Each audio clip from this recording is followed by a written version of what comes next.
Parliament का session और बिहार विधानसभा का सत्र दोनों की शुरुआत होने जा रही है और दोनों जगह एनडीए ने जिस मजबूती के साथ अपनी उपस्थिति दर्ज की है, ऐसे में अगर मैं बिहार की बात करूं तो ये शुरुआत होगी उन वादों को पूरा करने की जो चुनाव प्रचार के दौरान एनडीए के द्वारा, हमारे नेताओं के द्वारा, हम लोगों के द्वारा जो वादे किए गए थे, संकल्प पत्र में जिन बातों का जिक्र हम लोगों ने किया था।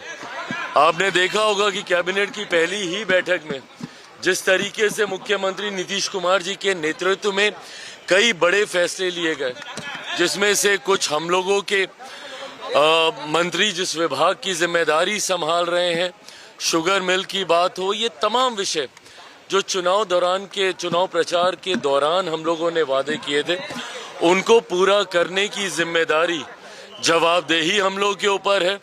दूसरी तरफ जब पार्लियामेंट का सत्र भी कल से शुरू हो रहा है, मैं मानता हूं विपक्ष एक बार फिर से गतिरोधक बनने का प्रयास करेगा। जिस तरीके से मॉनसून सत्र में बाधा डालने का प्रयास विपक्ष के द्वारा किया गया, उनके पास सिर्फ एक ही लक्ष्य अब रह गया है कि ना वो काम करेंगे ना किसी को काम करने देंगे। इसी भूमिका में विपक्ष बिहार में भी और यही भूमिका में केंद्र में भी विपक्ष ना काम करना है ना काम करने देना है। ये सोच गलत है विपक्षी।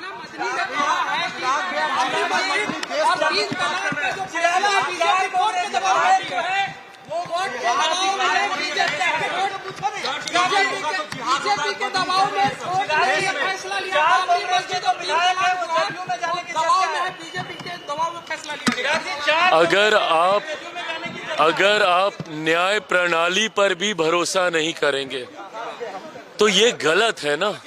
आप देश को अराजकता में नहीं लेके जा सकते। कानून व्यवस्था जिसके ऊपर और कोई नहीं है, कानून के सामने हर कोई एक बराबर है और भारत में कानून का राज चलता है। न्याय प्रणाली पर भी अगर कोई भरोसा नहीं करेगा तो इस सोच के बारे में कुछ नहीं कहा जा सकता।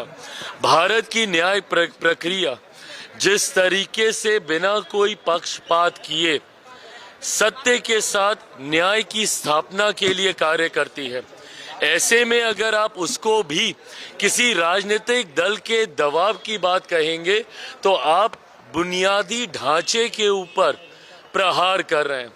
आप न्यायिक ढांचे पर प्रहार करके कहीं ना कहीं अराजकता का माहौल देश में उत्पन्न करना चाह रहे हैं।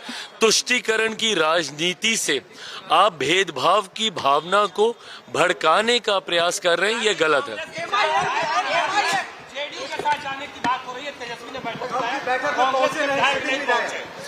देखिए, मुझे नहीं पता कि कौन किसके साथ जाने की सोच रख रहा है, नहीं रख रहा है। एनडीए अपने में इतना ज्यादा मजबूत है, 200 से ज्यादा सीटें जीतकर हम लोग का गठबंधन है। ऐसे में मैं जरूर मानता हूं कि कई ऐसे विधायक हैं जिनको इस बात का एहसास है कि संभवतः एनडीए के साथ जुड़कर ही वो अपनी सोच या बिहार के विकास को या अपने क्षेत्र के विकास को वो गति दे पाएंगे।